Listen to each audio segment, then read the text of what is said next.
వ్యాపారాల్లో ప్రభుత్వానికి ఎలాంటి పాత్ర ఉండకూడదని, పెట్టుబడిదారులు ఉద్యోగాలు సృష్టించడం ద్వారా దేశాన్ని బిల్డ్ చేస్తారు, నిర్మిస్తారని, వారు ప్రభుత్వానికి పన్నులు చెల్లిస్తారని, ఇదే దేశం ఎదుగుదలకు కారణం అవుతుందని నారాయణమూర్తి అప్పట్లోనే భావించారంట.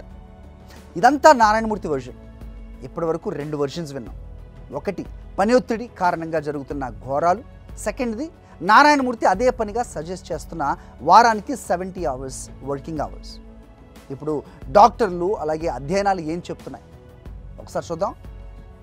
వారానికి 70 గంటల పని విధానం కారణంగా గుండెపోటు ముప్పు 33% పెరుగుతుందని కేంబ్రిడ్జ్ యూనివర్సిటీ ఒక అనాలిసిస్, ఒక స్టడీలో, అధ్యయనంలో చెప్తోంది.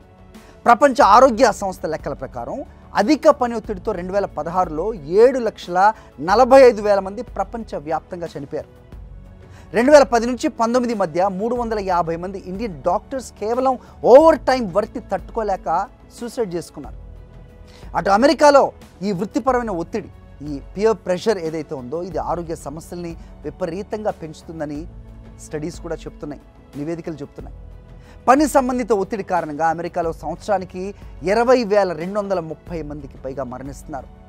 ఇది అమెరికన్ సైకలాజికల్ అసోసియేషన్ నివేదిక. ఈ నివేదిక ప్రకారం అధిక పని ఒత్తిడితో ఆత్మహత్యలు 27% పెరిగాయి.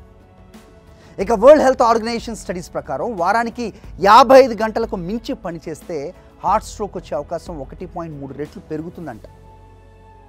అలాగే ఇక మెడిబడి రిపోర్ట్ ప్రకారం ఇండియాలో 62% మంది చాలా ఈ పియర్ ప్రెషర్, తీవ్రమైన పని ఒత్తిడిని ఫేస్ చేస్తున్నారు. అటు 160 దేశాల్లోని 125,000కు పైగా, అంటే ప్రిసైజ్గా చెప్పాలంటే 128,275 మంది ఉద్యోగులను సర్వే చేసిన ఈ గ్యాలప్ ప్రతి 1000 మంది భారతీయ ఉద్యోగుల్లో 350 మంది ఈ ప్రెషర్ని, ఈ విపరీతమైన ఈ ప్రెషర్ వల్ల అంతే విపరీతమైన కోపాన్ని కలిగి ఉన్నారని తేల్చింది.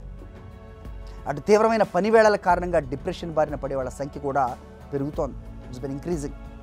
ఒక మాటలో చెప్పాలంటే ఓవర్ టైం వర్క్ కారణంగా తీవ్రమైన మానసిక సమస్యలతో పాటు గుండె జబ్బులు, అధిక రక్తపోటు అంటే హై బ్లడ్ ప్రెషర్ లాంటి సమస్యలు పెరుగుతాయి.